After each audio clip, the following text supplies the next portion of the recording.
Esta é uma igreja de pioneiros, do passado, do presente, dos que ainda virão.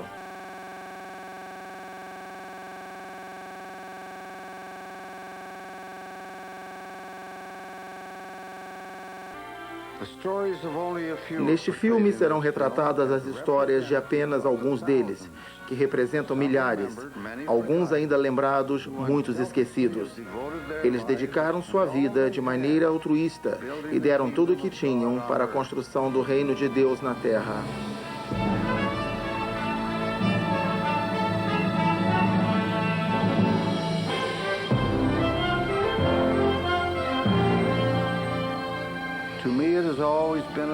Sempre achei maravilhoso que nosso povo, ao mesmo tempo em que lutava para se estabelecer nesse vale, colocava a pregação do Evangelho acima de todas as coisas.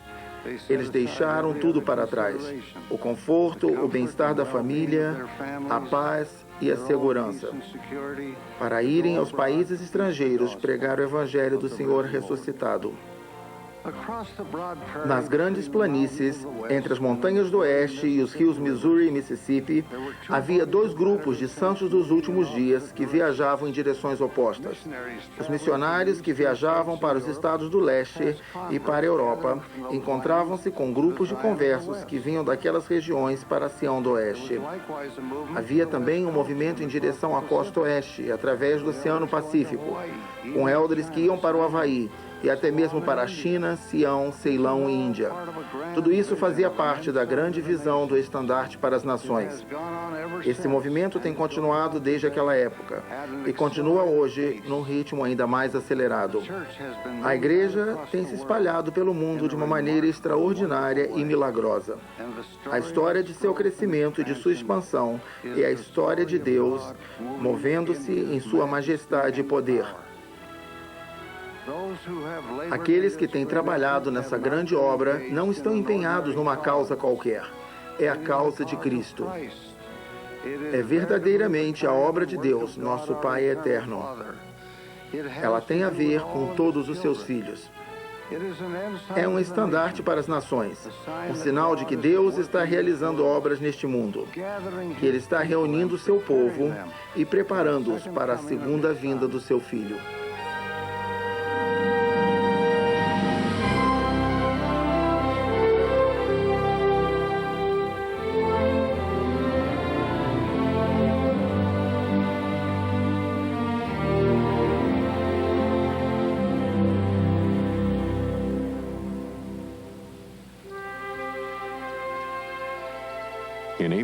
Em abril de 1834, cheguei a Kirtland, Ohio. Era um membro recém-batizado. Foi a primeira vez que vi o profeta Joseph Smith. Tínhamos nos conhecido na rua e ele convidou-me para ir até a casa dele. Na noite seguinte, o profeta pediu a todos que eram portadores do sacerdócio que se reunissem numa escola que ficava numa pequena casa de troncos. A casa era muito pequena, talvez tivesse aproximadamente 4 metros quadrados. Porém, lá se encontravam todos os portadores do sacerdócio de a Igreja de Jesus Cristo dos Santos dos Últimos Dias, que viviam na época em Kirtland. Aquela foi a primeira vez que eu vi Oliver Cowdery e que o ouvi falar. A primeira vez que vi Brigham Young e Heber C. Kimball. O profeta pediu aos presentes que prestassem seu testemunho sobre esta obra. Aqueles que acabei de mencionar falaram e também muitos outros. Quando terminaram de falar, o profeta disse: "Irmãos, sinto-me muito edificado e instruído por ter ouvido seus testemunhos esta noite, mas quero dizer-lhes perante o Senhor que não sabem mais a respeito do destino desta igreja e reino do que um bebê no colo de sua mãe. Não a compreendem. Estão vendo hoje apenas uns poucos portadores do sacerdócio, mas esta igreja há de espalhar-se por toda a América do Norte e do Sul. Ela irá espalhar-se pelo mundo inteiro."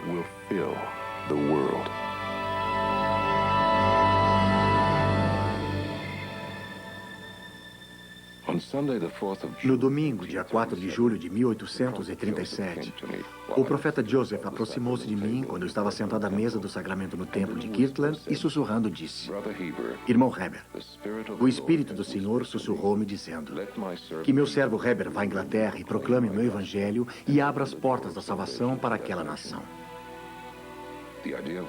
A ideia me assustava. Contudo, no momento em que entendi a vontade do meu Pai Celestial, fiquei determinado a ir, custasse o que custasse. Apesar de amar muito minha família e de ter de deixá-la sem praticamente nada, senti que a causa da verdade, o Evangelho de Cristo, era mais importante do que qualquer outra coisa.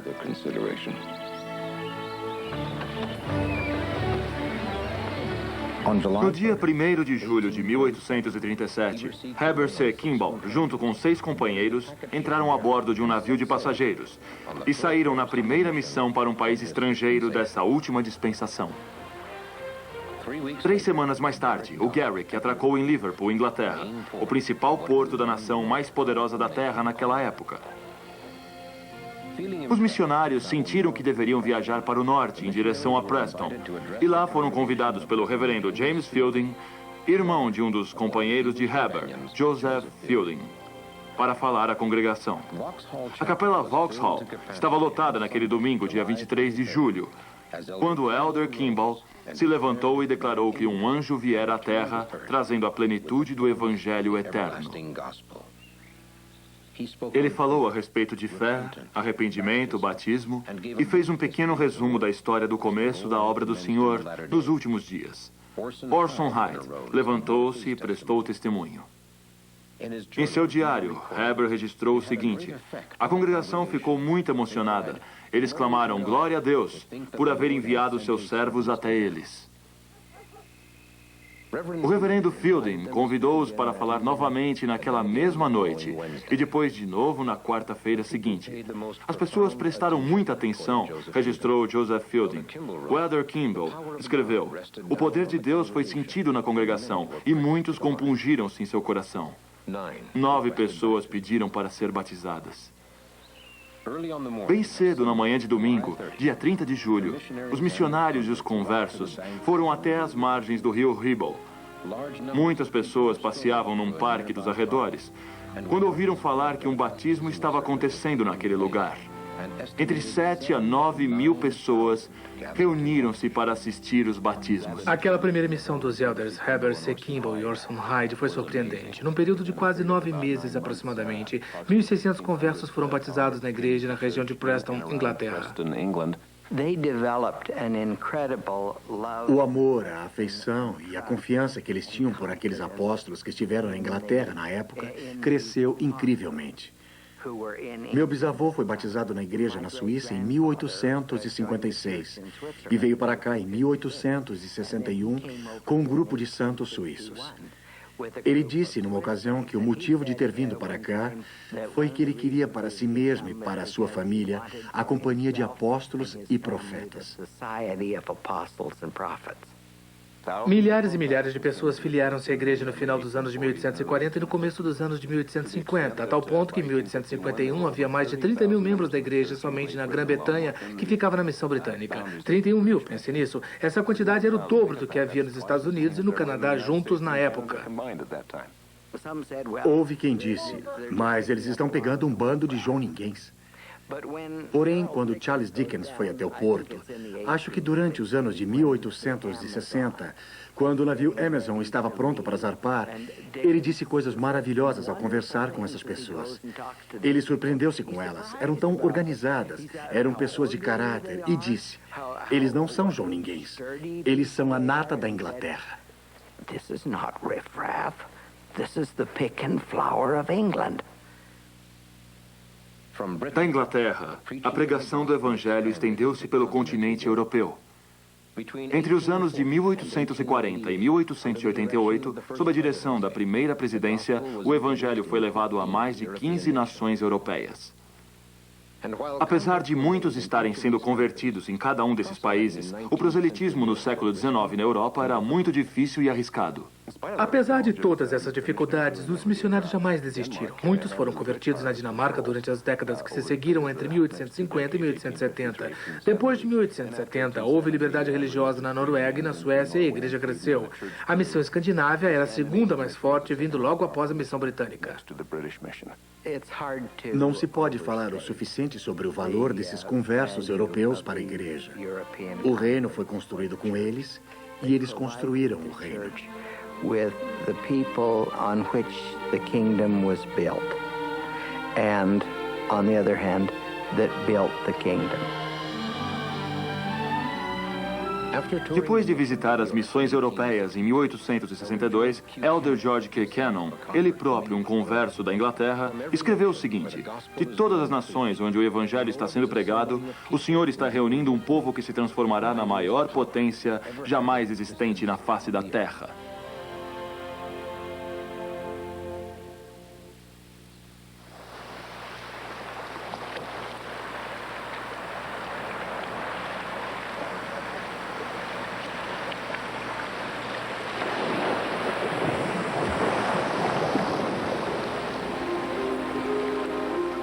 Em março de 1881, na ilha do norte da Nova Zelândia, houve uma grande convenção entre os líderes da tribo Ngatoqahunungu, do povo Maori.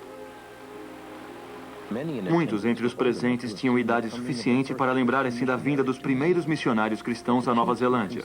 Os chefes estavam preocupados com a falta de unidade entre as diversas seitas cristãs. Levantaram a seguinte questão: qual das igrejas é a igreja certa para o povo Maori? Depois de muitos debates, o problema foi levado ao chefe mais sábio e respeitado, o ancião Paora Potangaroa. Ele respondeu com uma só palavra: Taihoa. Esperem. O chefe ancião, em seguida, foi para sua casa, que ficava a pouca distância. Jejuou, orou e meditou por 3 dias. Quando saiu, falou a seu povo.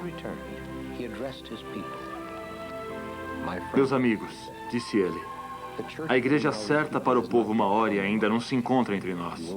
Vocês a reconhecerão quando ela chegar. Os missionários dessa igreja viajarão em duplas. Eles virão do sol nascente. Irão aos nossos lares. Eles aprenderão a nossa língua e nos ensinarão em nosso próprio idioma. Ao oficiarem, levantarão a mão direita.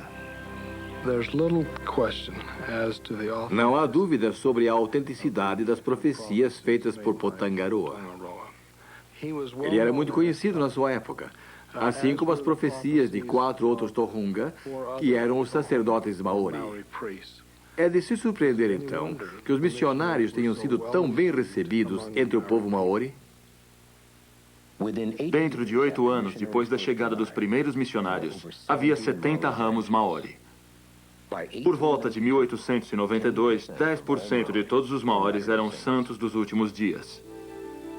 Entretanto, a igreja teve seu início no Pacífico, muito antes. Em 1843, o profeta Joseph Smith chamou 4 élderes para servir em missão nas ilhas do Pacífico. O líder deles era Addison Pratt, um marinheiro experiente de Boston. Esses 4 élderes foram os primeiros missionários dessa dispensação a embarcar numa missão de língua estrangeira, uma missão de cultura estrangeira. Um deles morreu durante a travessia, mas os outros 3 chegaram ao seu destino depois de 6 meses de viagem e trabalharam durante muitos anos nas pequenas ilhas da Polinésia Francesa. Por volta de 1850, aproximadamente 2.000 moradores dessas ilhas haviam sido batizados.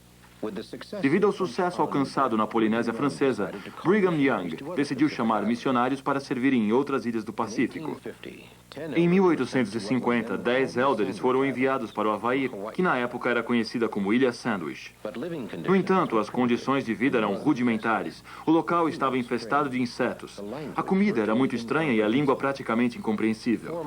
Depois de 4 meses, metade dos 10 missionários, inclusive o elder que presidia, tinham abandonado o campo.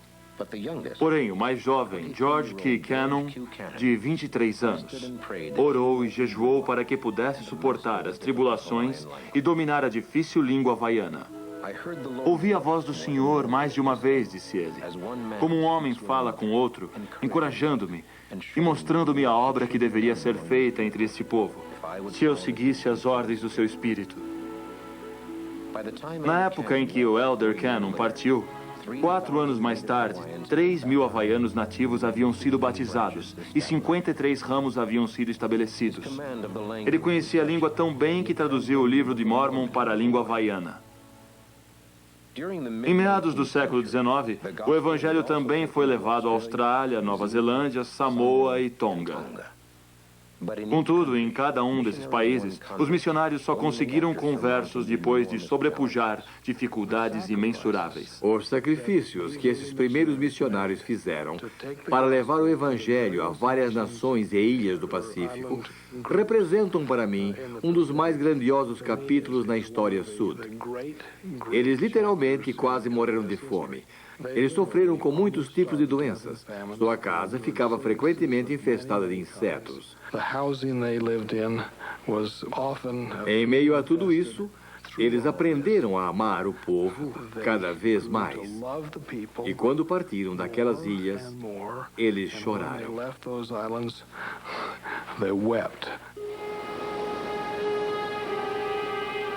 Em 11 de outubro de 1915, tivemos conferência no ramo Ricoeiro. Ela foi magnífica. Quase todos os santos enxugavam lágrimas dos olhos e o coração bondoso daquela gente transbordava de alegria. Todos na aldeia vieram até a praia para se despedirem de nós e cantaram Deus vos guarde. Muitas pessoas choravam. Eu estava pesarosa por ter que partir. Eu tinha me apegado muito àquele povo. Desde meus primeiros dias como missionário entre o povo polinésio, senti um profundo amor e gratidão por eles. Eles têm, por natureza, amor à verdade e amor às coisas de Deus. São pessoas de fé, são amorosos, são verdadeiros discípulos de Cristo.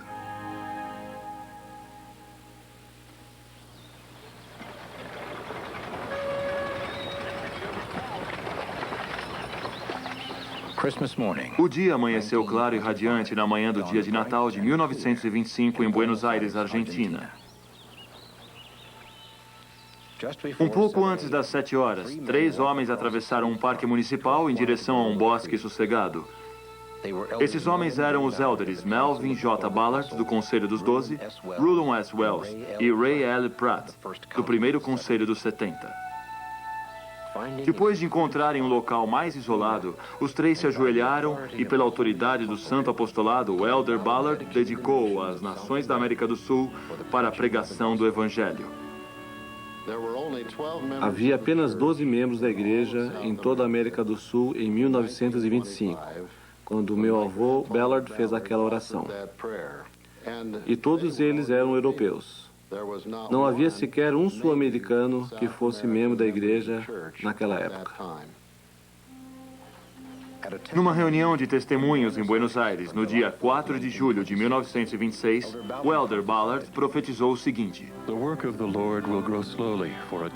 O trabalho do Senhor crescerá vagarosamente por certo tempo aqui, assim como o carvalho brota devagar da pequena bolota. Não crescerá tanto num dia como o girassol que cresce rapidamente e depois morre. Milhares de pessoas se filiarão à igreja aqui. A missão será dividida em mais de uma e será uma das mais fortes da igreja. Dia virá em que os lamanitas desta terra terão a sua oportunidade. A missão sul-americana será um poder na igreja. 10 anos após essa profecia, havia em toda a América do Sul 329 membros da igreja. Por volta do final da Segunda Guerra Mundial, esse número tinha aumentado para 1.200. Em meados dos anos 60, a quantidade de membros aumentou dramaticamente. Foi para 13 mil.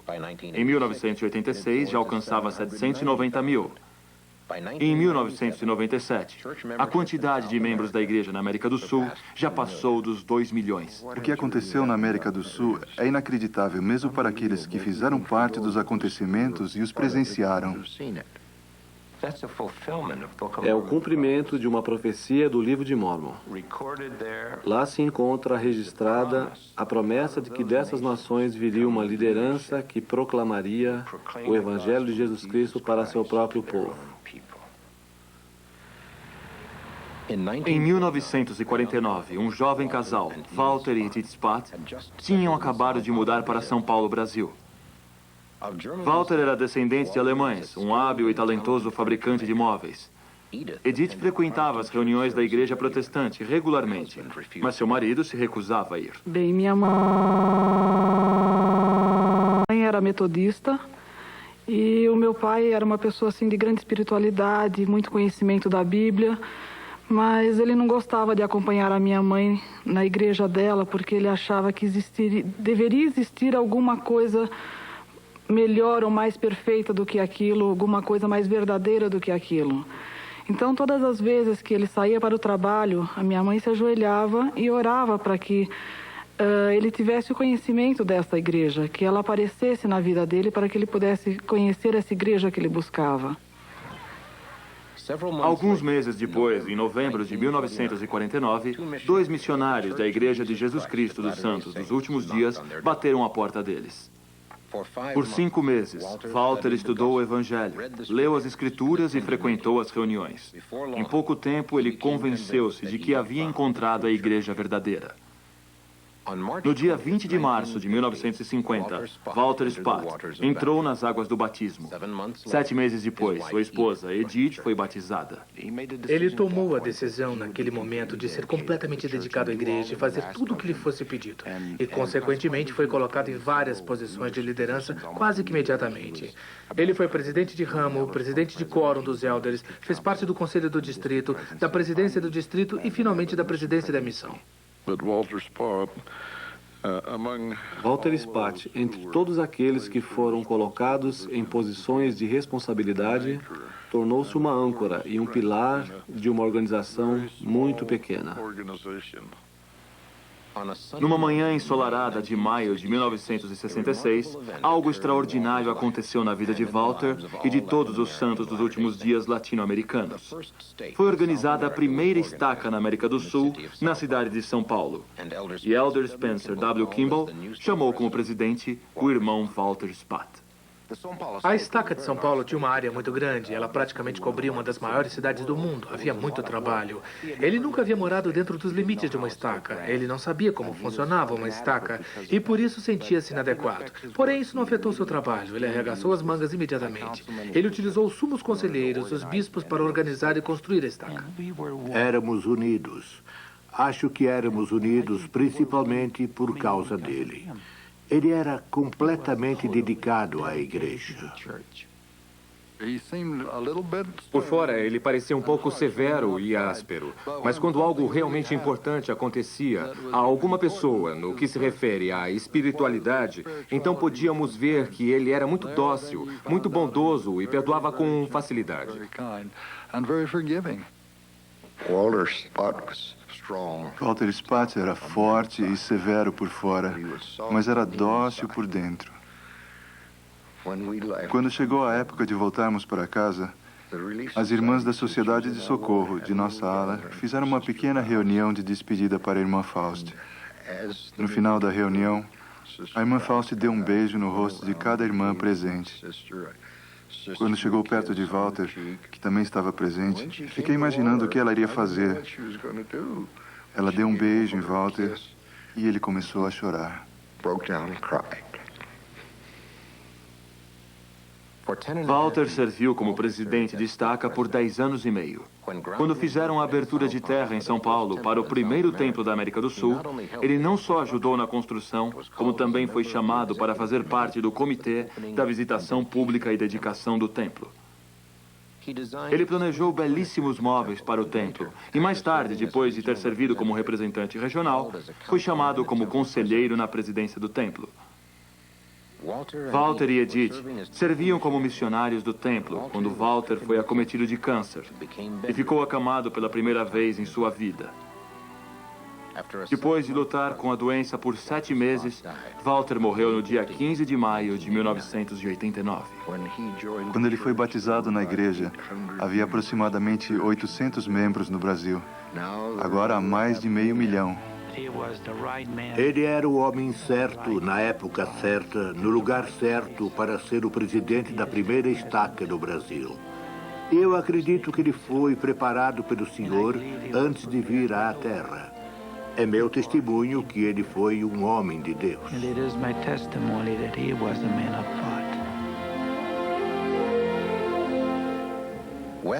A oeste do Brasil, estendendo-se por milhares de quilômetros ao longo da costa, encontra-se outro país sul-americano, onde a igreja teve um crescimento fenomenal, a nação do Chile.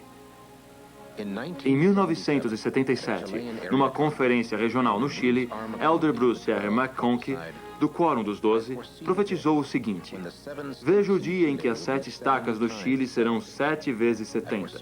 Vejo o dia em que os 250 missionários chilenos aumentarão para milhares. Vejo o dia em que a Igreja de Jesus Cristo dos Santos dos Últimos Dias será a influência mais forte dessa nação. O Senhor derramará bênçãos abundantes sobre essa nação, devido à retidão do povo que aqui vive. Em março de 1997, o Chile organizou a sua 100ª estaca. A quantidade de membros da Igreja do Chile está em 4º lugar no mundo, depois dos Estados Unidos, México e Brasil.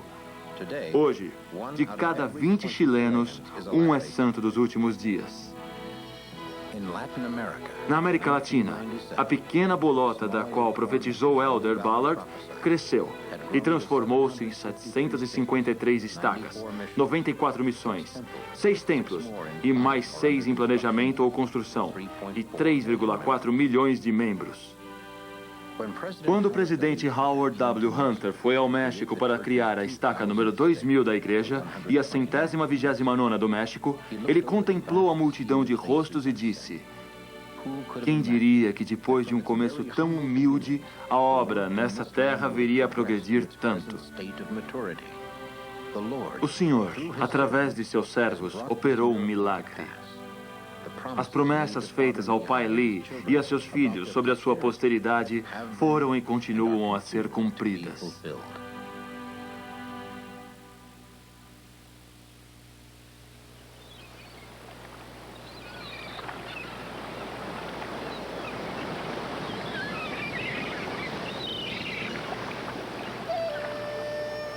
No dia 14 de julho de 1949, um pequeno grupo de santos dos últimos dias estava em pé no alto do Pico Vitória, o ponto mais alto de Hong Kong.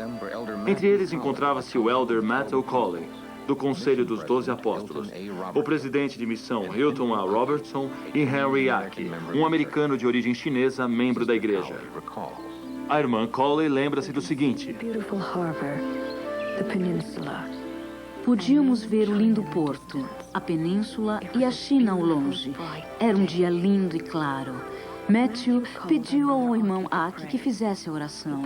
Ele abriu o coração perante Deus. As lágrimas rolavam pelo seu rosto. Ele era o único chinês que possuía o sacerdócio entre todos aqueles milhões, e ele lamentava isso profundamente.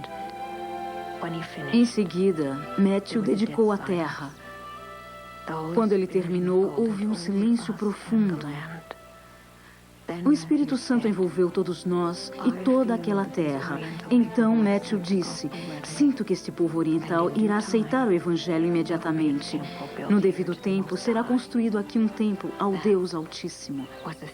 Aquele foi um momento emocionante.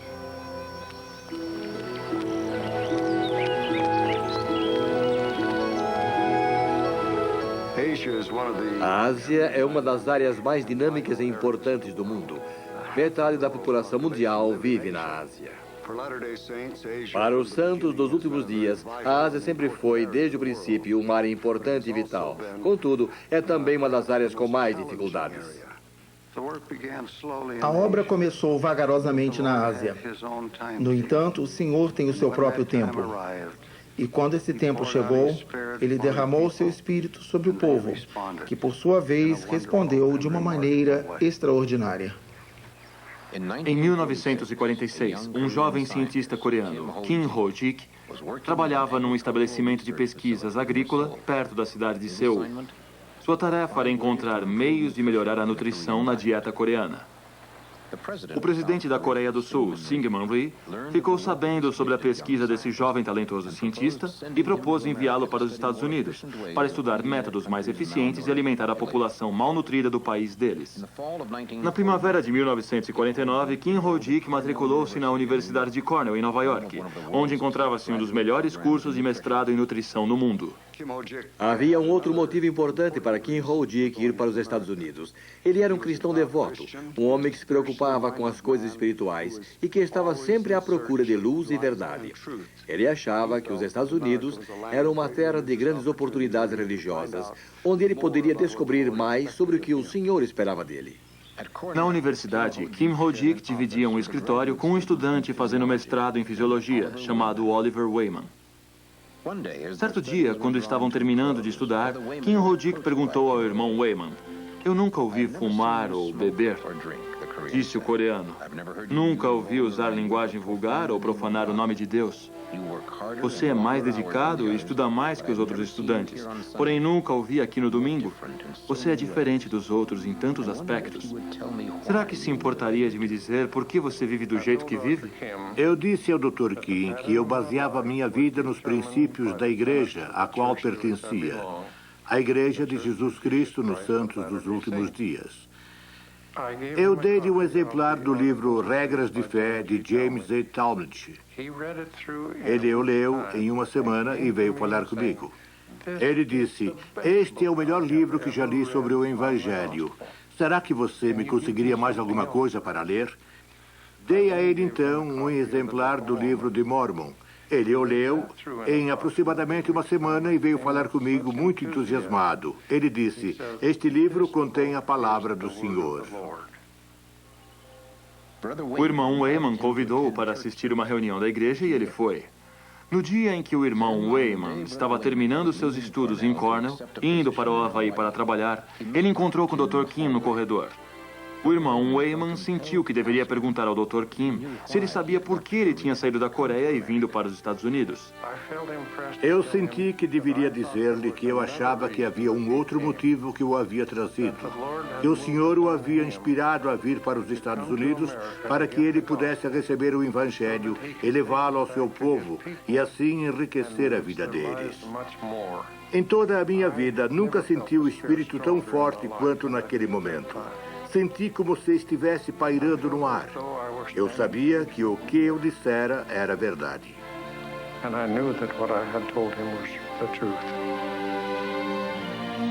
Oliver Wayman nunca mais viu Kim Ho-dik.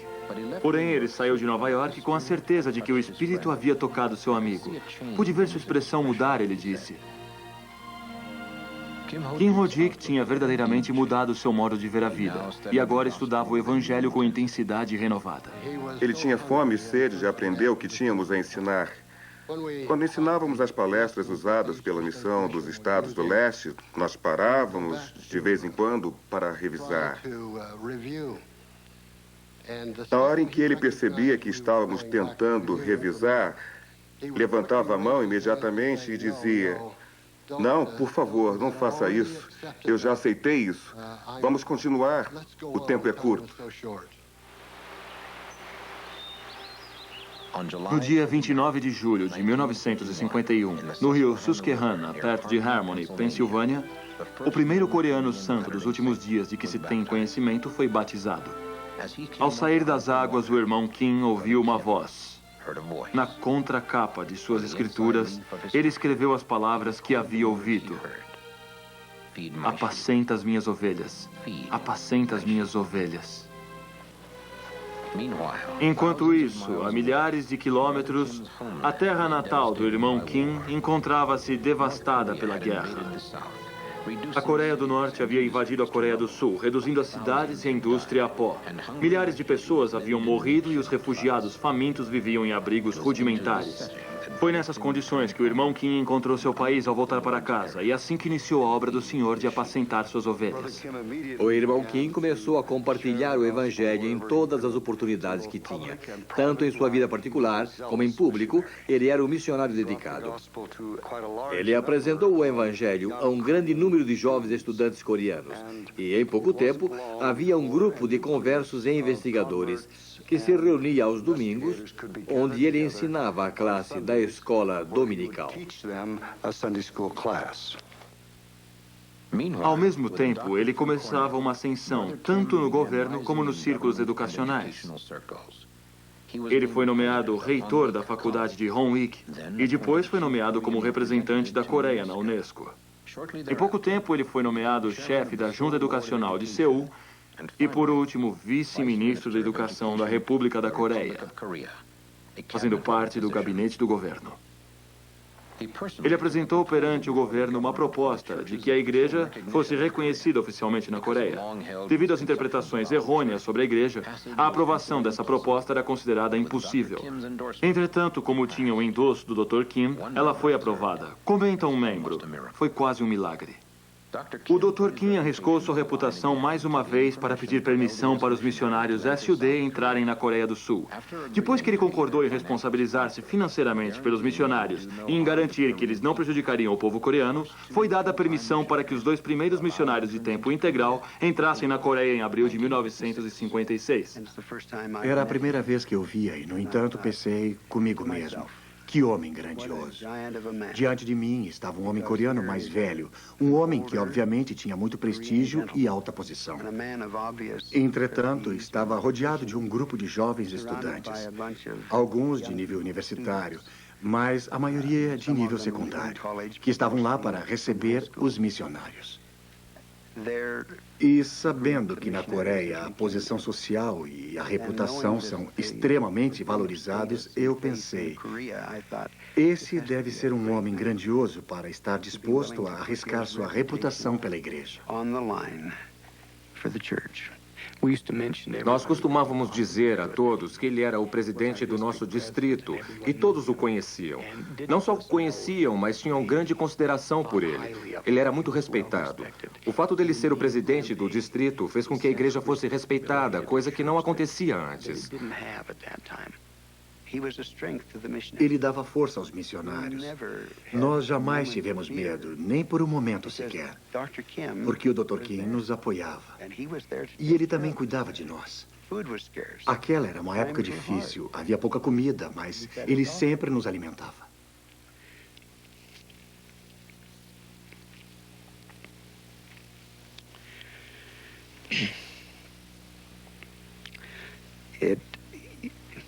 Bem, é impossível lembrar daquela época, daqueles tempos em que as condições de vida eram terríveis para o povo, sem sentir profunda gratidão e amor por esse bom homem.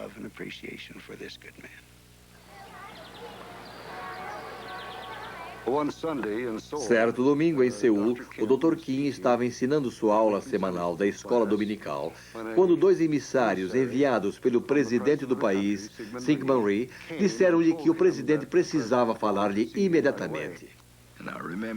Lembro-me que eu estava sentado na primeira fileira. 2 senhores distintos entraram e sussurraram, pedindo que ele os acompanhasse. O irmão Kim agradeceu educadamente e disse: quando eu terminar de dar a aula, terei prazer em acompanhá-los. Os 2 emissários não ficaram nada satisfeitos. Eles foram embora. Naquele momento, senti algo no coração.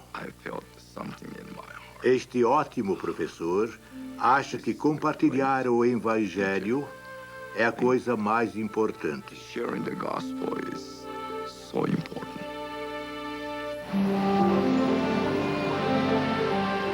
O irmão Kim continuou a trabalhar com um certo senso de urgência em favor de seu país e sua igreja. Em agosto de 1959, um amigo reparou que ele parecia excepcionalmente cansado. Menos de um mês depois, ele morreu, com 54 anos de idade, devido a um derrame cerebral. Quase todos os reitores de universidades e faculdades do país vieram prestar-lhe homenagem. E quase todos comentaram que o Dr. Kim lhes havia convidado para ir à igreja diversas vezes. O Dr. Kim Ho-dik foi membro da igreja por apenas 8 anos, mas o seu impacto na igreja é imensurável.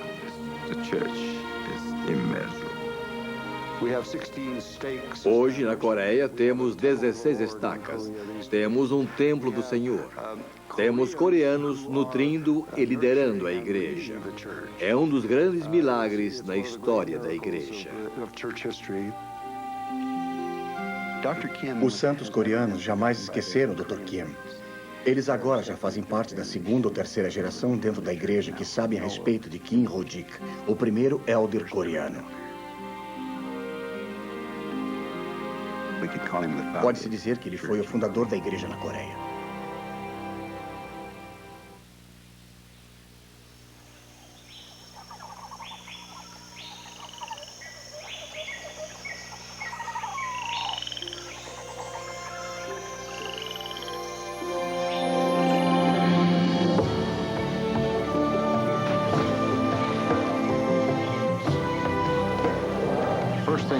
A princípio, a coisa que mais impressiona sobre a África é o seu tamanho. Me lembro da primeira vez que estive lá e como fiquei impressionado em ver como ela era grande. Esse continente compreende quase 1/5 de toda a superfície terrestre do mundo. É 4 vezes maior que os Estados Unidos. Tem o dobro de pessoas, tem mais de 1.200 dialetos e línguas. Provavelmente 1/4 de todas as línguas da Terra encontram-se na África. Contudo, acho que o mais impressionante é o povo. Eles são pessoas maravilhosas. Faz parte de sua natureza ser espiritual e estar próximo ao Senhor.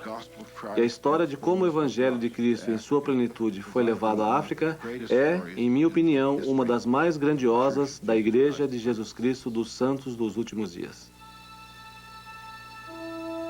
Em 1965, um professor chamado Anthony Obina trabalhava no vilarejo de Ambombaís, no sul da Nigéria. Certa noite, Anthony teve um sonho fora do comum, que iria mudar o curso de sua vida definitivamente. Recebi a visita de um homem alto e imponente que levava um cajado em sua mão direita. Ele levou-me a um dos mais lindos edifícios que eu já vira, um prédio alto e grandioso, e lá mostrou-me todas as salas. Alguns anos depois, tive o mesmo sonho e novamente vi o mesmo edifício.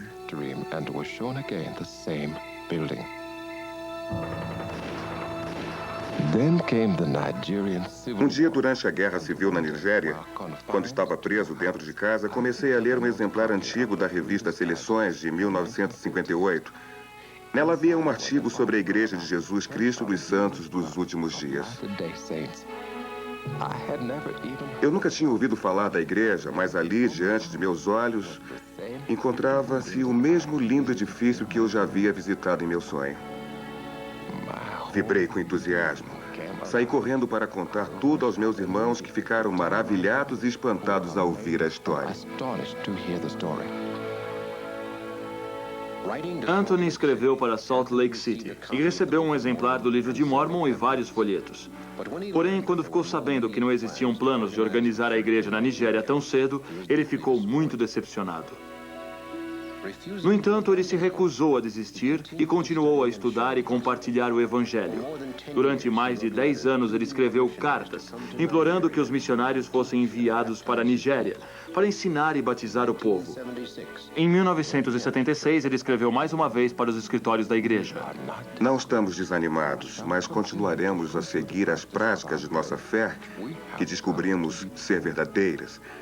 Temos grandes esperanças de que o nosso Senhor Jesus Cristo fará com que seja possível, no futuro, que a igreja seja organizada aqui.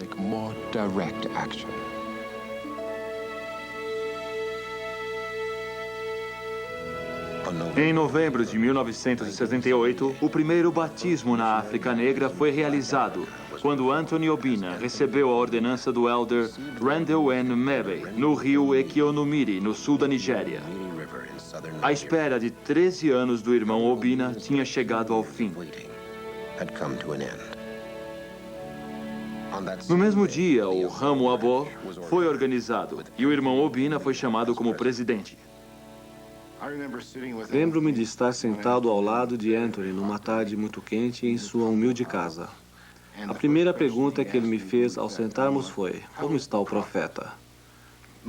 Meus olhos encheram-se de lágrimas porque pensei comigo mesmo: esse homem maravilhoso, humilde e espiritual nunca saiu de seu país natal em toda a sua vida. Nunca viu o profeta e provavelmente nunca o verá durante a mortalidade. E mesmo assim, a sua primeira pergunta é: como está o profeta? Depois de servir seu povo durante 17 anos, Anthony Obina morreu no dia 25 de agosto de 1995, com 67 anos de idade. Em 1988, menos de 10 anos após o primeiro batismo na Nigéria, o elder Neil A. Maxwell organizou a Estaca Aba Nigéria, a primeira estaca na África Negra. Durante o final dos anos 80 e o começo dos anos 90, muitas estacas continuaram a ser organizadas em toda a África. Em 1997, haviam 20 estacas e mais de 100 mil membros, com uma média de 6 mil batismos por ano. Estou convencido de que somente o Evangelho de Cristo irá salvar a África. Os planos dos homens, por mais bem intencionados que sejam, não o farão. A ciência, a tecnologia e os investimentos econômicos, tudo isso é muito necessário, porém não será o suficiente. A salvação da África, assim como a salvação de todo o resto do mundo, virá somente por intermédio dos doces frutos do Evangelho de Jesus Cristo.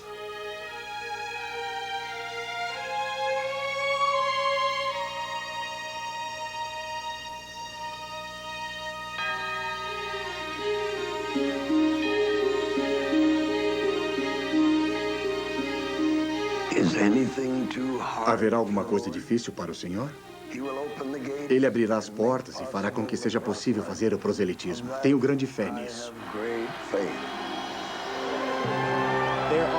Há agora milhares de pessoas aqui em frente ao muro de Brandenburg. Apesar de estar chovendo muito, milhares de pessoas estão celebrando a união de uma cidade e de um povo.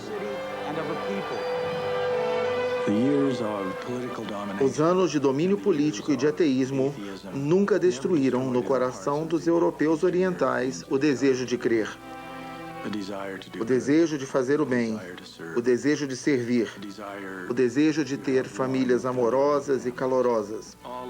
Todas as coisas que o Evangelho representa quando é vivido em sua plenitude. À medida que os missionários levavam a mensagem para os europeus orientais, eles respondiam e o faziam com muita rapidez. Na Europa Oriental, o crescimento é maravilhoso e a frequência alta em todos os ramos da igreja. Porém, nem sempre foi assim.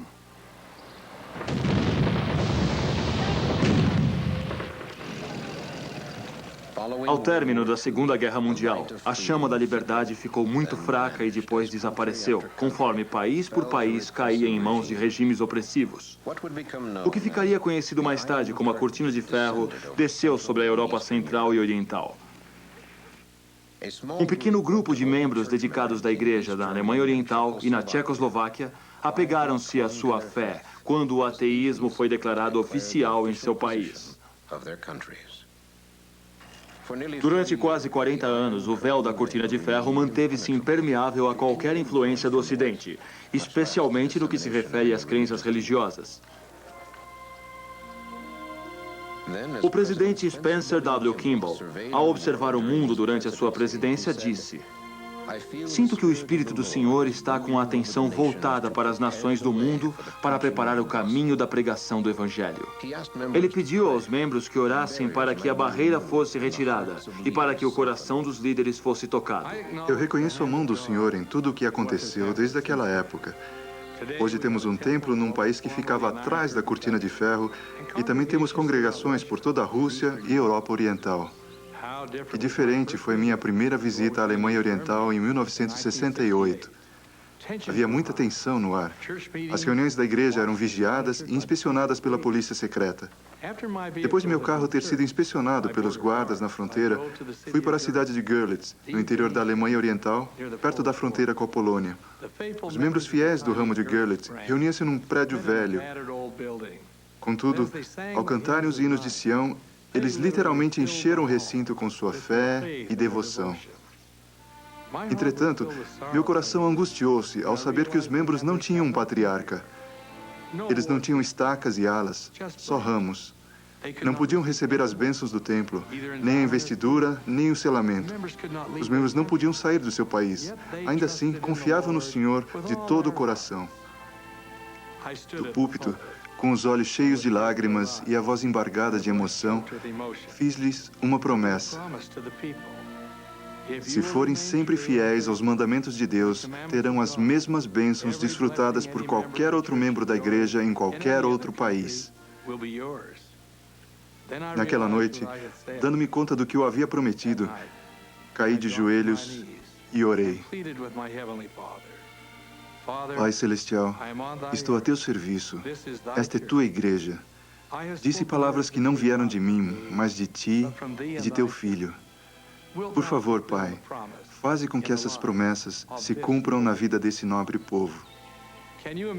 Pode imaginar quão profunda foi a minha alegria ao retornar à cidade de Görlitz em 1995, encontrar muitas alas e estacas e dedicar a linda capela de Görlitz. passo a passo, através dos anos, cada promessa feita aos santos durante aquela primeira visita foi cumprida. Ao olhar a congregação, vi muitos líderes fiéis, até mesmo alguns que estiveram presentes há 27 anos e durante todo esse tempo.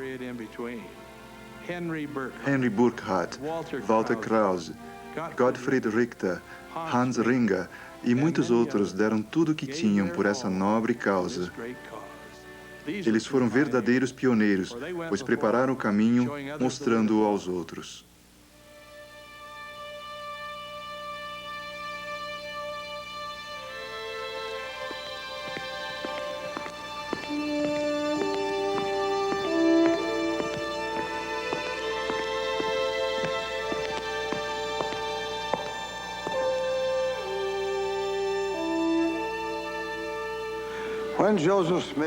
Quando Joseph Smith se reuniu com aquele pequeno grupo de irmãos na pequena escola numa casa de troncos em Kirtland, eles mal podiam compreender a visão profética que estava diante deles.